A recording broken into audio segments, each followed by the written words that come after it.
Good evening, I'm Dennis Ward, and this is Face to Face.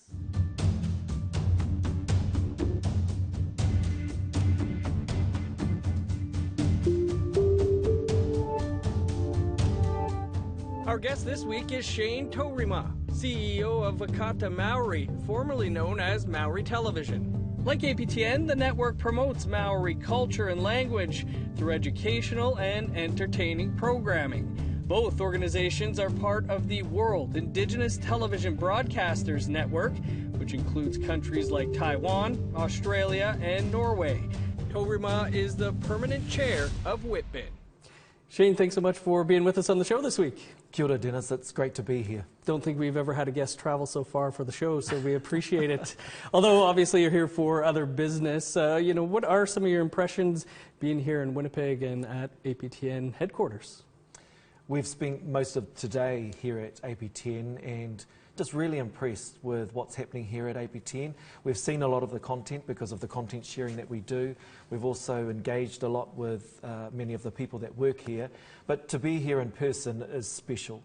And the hospitality that we've been shown is, amazing. So we're really pleased to be here just to understand in person what's happening here, what you are doing, and to be able to share and learn from each other. As we were talking before the show here, your delegation's been on quite a tour, Vegas, New York, Washington, Winnipeg. Can you tell us a bit about some of the goals of the delegation? So we started in Las Vegas at the NAB convention, the world's biggest convention for technology and content sharing. And then we were able to actually see some of the technology that's being used in newsrooms.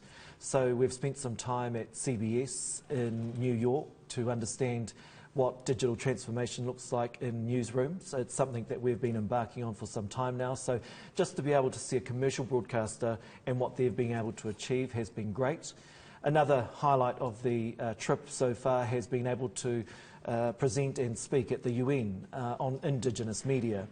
And it's special because, as we know, there are many challenges, but opportunities too for indigenous media globally. And I think by coming together with other indigenous media organisations and leaders to discuss some of those challenges and opportunities at the UN was special as well. But I have to say, out of the trip, being here and being able to visit Winnipeg, being able to spend some time with APTN would be the highlight. And of course, this is a return trip. APTN was in New Zealand back in December to sign the Memorandum of Understanding with the network. Can you tell us about what's involved with that plan, the MOU? It was lovely just to see the pictures in the opening there, because it does take my mind back to just before Christmas last year when we were able to host Monica, the CEO, as well as some other members of the team. We wanted to sign an MOU, not to signal the beginning of a relationship, because I think the relationship between our Indigenous peoples goes back much further than that. When we think about our shared histories and stories and the journeys that our ancestors have been on, we share a lot, and we've spoken a lot about that over the last couple of days. But what the MOU does is I think it provides a bit more definition to what we seek to achieve out of the relationship. And it really comes back to being able to share, to learn from one another. And when I talk about share, it's not just about sharing content, it's about sharing knowledge. It's also about learning from one another and providing our respective teams opportunities to be able to connect, engage and learn from one another as well. We are, for example, in discussions at the moment about what a potential staff exchange could look like.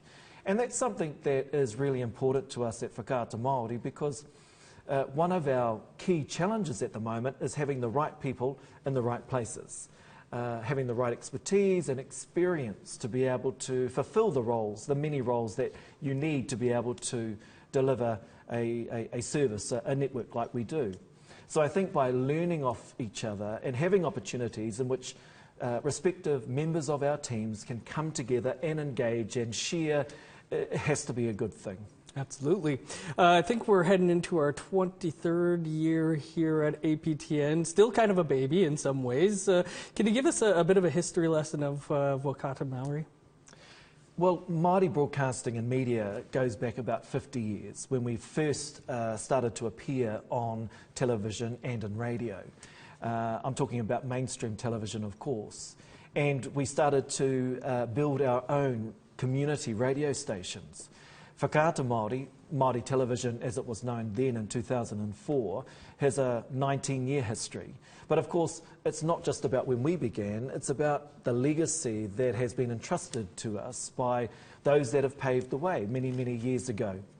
And so when we think about what's been achieved over that period of time, we now have a context where the Māori language is being spoken and reflected in mainstream media, which I think comes down to the efforts of Māori themselves driving and pushing for that shift to occur.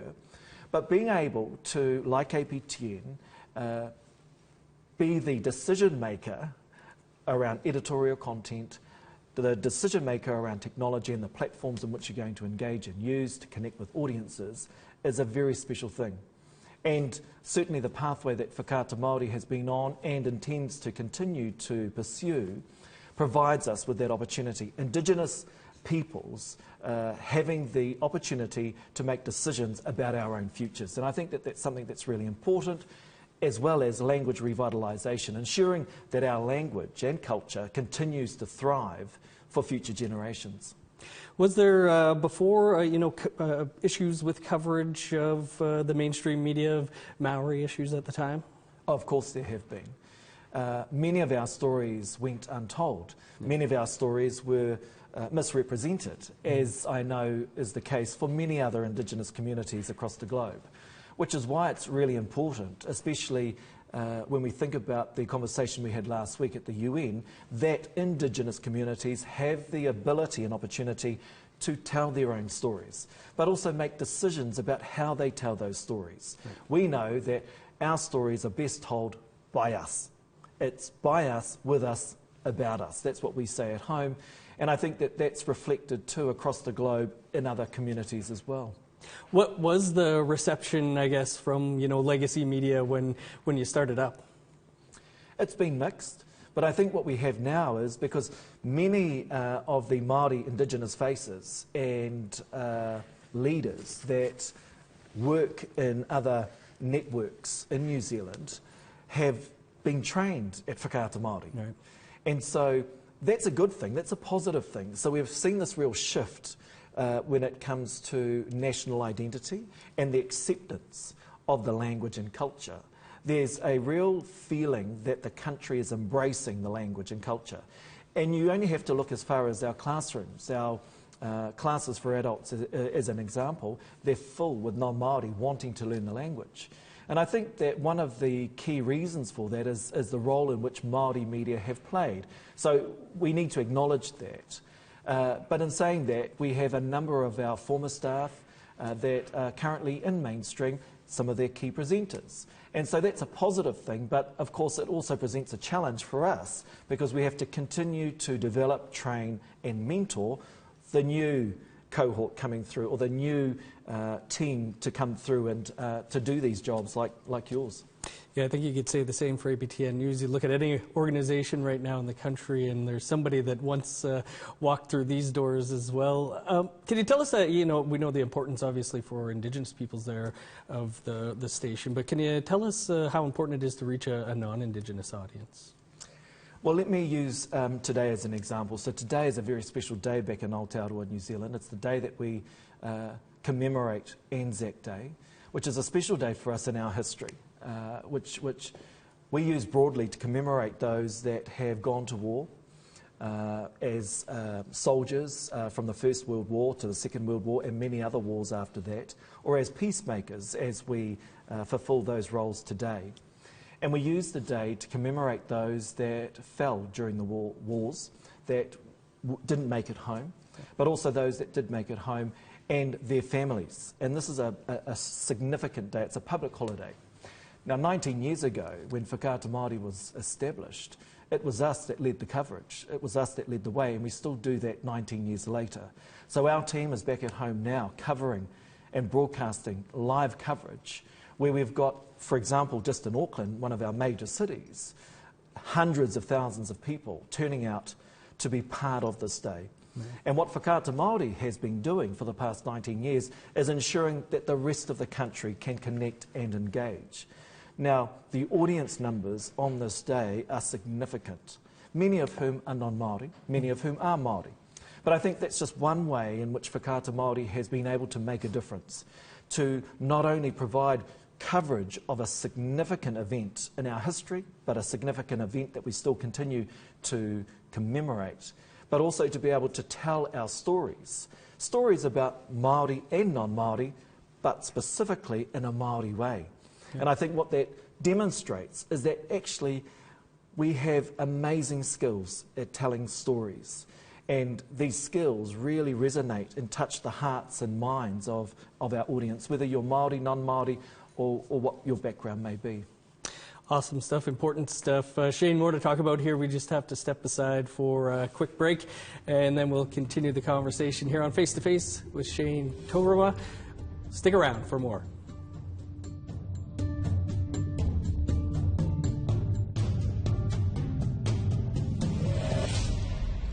Welcome back to Face to Face. Our guest this week is Shane Taurima, the CEO of Whakaata Māori, and we've been talking about the network relationships within the international indigenous broadcasters and more. Can you tell us a bit about why you feel it is important for you as the CEO to make sure that indigenous broadcasters are connecting in a meaningful way? Well, what we know is that if we look at the media landscape, there's a huge proliferation, if you like, of platforms and content, right? What we know is that through unity, there is strength. And what we've seen over the years that Whitbin, as an example, has been around, that there's been a lot of strength in Indigenous broadcasters coming together and sharing information, having conversations, sharing content. And I think that especially in today's environment, where we're now competing against multi-billion-dollar giants, right? It's not just the local network down the street here in Winnipeg. Actually, you are, like us, up against big competitors, like YouTube, like Facebook and the likes. So it makes sense, I think, for Indigenous media broadcasters to be working together. And certainly we've seen that through Whitbin. We felt that last week at the UN, where there's this real enthusiasm for Indigenous media to work together. And I think that's a good thing. What has been the advantage of sharing that content? Well, one, content that you make here, like this very program, is now being shown to an audience that it may not have reached before. So, sure, we have our digital platforms like our websites and our apps that we use to share content, but there is more opportunity when you're having those one-to-one conversations about being able to share content. It's like today, as an example, we've been talking about other programs that both APTN can share with us and we can reciprocate and share programs with APTN. And it's not just between our two networks, it's also with other Indigenous networks across the globe too. And we're seeing that happening right now. And it's not only about extending the reach of your content to a different audience, but I think it's also about Indigenous people themselves and audiences who aren't Indigenous being exposed to different types of content and different types of storytelling as well. We see this a lot with our relatives to the south, Indian Country Today, now ICT, who's fired up their own television broadcasting there as well. But do you see that there are common issues around the globe that Indigenous peoples are facing? Oh, absolutely. Resources is a key issue that we all face, especially at home at Whakaata Māori in Aotearoa, New Zealand. It's an ongoing challenge that we face.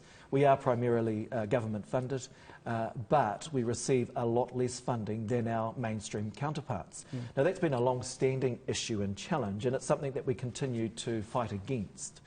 But finance is certainly a challenge. But then if we put that to one side, I mentioned it earlier around people, finding the right people and having the right people in the right roles and making sure that they have the experience to be able to fulfill their roles is another key challenge, because when you have mainstream media being very attractive to them, you're constantly having to find new people, train them, develop them, mentor them and nurture them to try and retain them.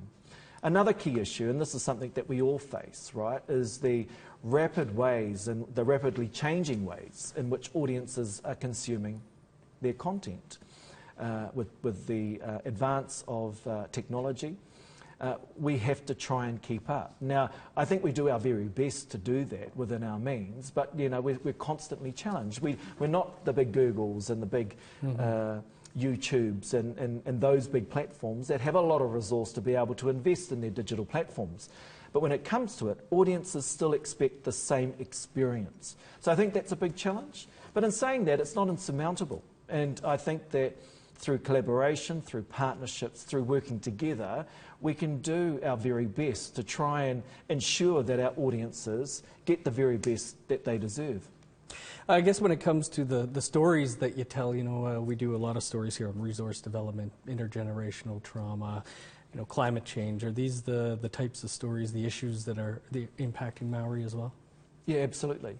But I think, though, in addition to those really serious issues that dominate news and current affairs platforms, I think there's also an opportunity for us to celebrate who we are and focus on the positive stories.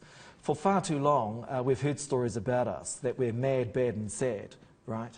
It's time, and we've been doing this for some time now, where we actually celebrate who we are and our uniqueness and our contribution to the globe. And so, yes, while it's always very good to focus on some of these big issues, and certainly we do at home, there's also an opportunity for us to celebrate what is great about us, because there is a lot that is great about Indigenous peoples.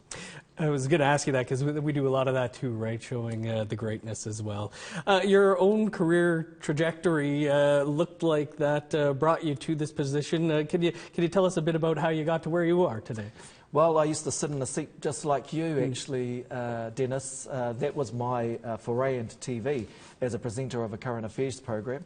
Our only Māori current affairs program actually at that time. And I was reporting on the radio then, but into TV it was as a current affairs presenter. And then from there I went behind the scenes to produce news and current affairs programs, then to be the head of Māori and Pacific programs at our mainstream broadcaster. Took a bit of a break out of that and then went back to broadcasting and found myself at Whakaata Māori, trying to help out there and enjoying every day of the job. You briefly considered a career in politics as well. I did. Foolish me. Tell us a little bit about that. Well, I'm a person that will always look to where I can make the best contribution that I can make. And at that time, I thought that it was politics. But, that's then. And since moved on and trying to make a contribution in broadcasting and media. And I think that if you think about our role, it's not just about language revitalisation, it's not just about telling our stories, but it's also about trying to progress and advance, in our case, Māori development through the platforms that we have control over. So it's something that I'm pretty pleased about and very happy still doing. Do you think maybe you could have a bigger impact on people doing it that way rather than as a lawmaker? Possibly. I think we all have a role to play in society, and the way in which we contribute our efforts, comes down to what we end up deciding to do. But I think, though, if I look back at, I've been now at Whakaata Māori for 4.5 years. My term ends in May next year. When I look back, humbly speaking, I think, we've done a lot to bring Whakaata Māori to where it currently is and on the pathway in which it's heading. We've been able to launch a number of digital platforms, including our Māori Plus app and Big Screen app. We are about to open our new studio, and hopefully it's going to be as great as this one that we're sitting in August. But I think also being able to navigate Whakaata Māori through its adolescent years. When we think about it, we're 19 now, and like any teenager, they're finding their way in the world. And I think what not just myself, but the team that I've been working with has been able to achieve is to be able to bring Whakaata Māori through its teen years. Next year, and we're looking forward to next year when it turns 20, it's at the brink of adulthood. And I think that we've positioned it in a very good place for whoever the next caretaker may be. Awesome stuff, Shane. We just have to step aside for one more quick break, and then we'll continue the conversation here on Face to Face.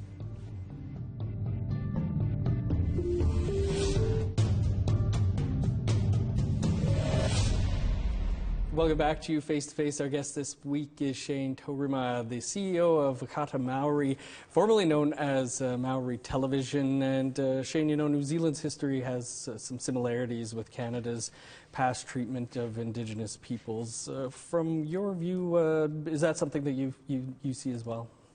Well, what I didn't realise is that Indigenous and First Nations peoples here, some of them signed treaties with the British Crown. Now, of course, our history is predicated on signing a treaty with the British Crown back in 1840. The difference being we have one treaty, but certainly the treaty has provided us with the opportunity in which we've been able to progress and advance, but also take the Crown to task over breaches of the treaty and its principles over many years. Whakaata Māori is something that was created as a result of a breach of the treaty. But when I reflect on our shared histories, there's certainly a lot of similarity. There's a lot of commonality in the way in which our ancestors and forebears have been treated. And of course, the impact of colonisation and oppression on our language, culture and identity. Would you say, you know, both countries are trying to reconcile with these pasts? Is New Zealand doing a good job at that? Well, I can only give a view about what's happening in our country. Certainly, everything that we as Indigenous people, Māori in Aotearoa, New Zealand we have got through struggle. It certainly hasn't been just handed to us. And it's struggle through protests, it's struggle through activism, it's struggle in the courts, it's struggle in tribunals. But everything that we have got through struggle and fight.